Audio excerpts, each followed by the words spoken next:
Thank you so much po. Thank you po sa Binatang Pulubi, sa pagpunta po dito sa Mako. Napakalayo po. Na-appreciate ko po ang pagpunta niyo po dito. Maraming salamat po. Okay po. Thank you so much po sa mga tagapanood po namin. Please po, antabayanan niyo pa po kami. Marami pa po kami mabibigyan ng taho. Hindi namin alam kung saan pa kami papunta ngayon. Samahan niyo po kami pag-follow, like, share po ninyo para marami.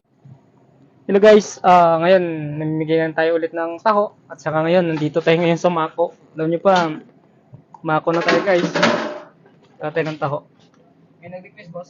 Nag-request sa atin si Boss Jesse. Isa din yan siya na nag-sponsor sa atin na mapuntahan natin sa Mako. Kaya makatikim ng masarap nating taho.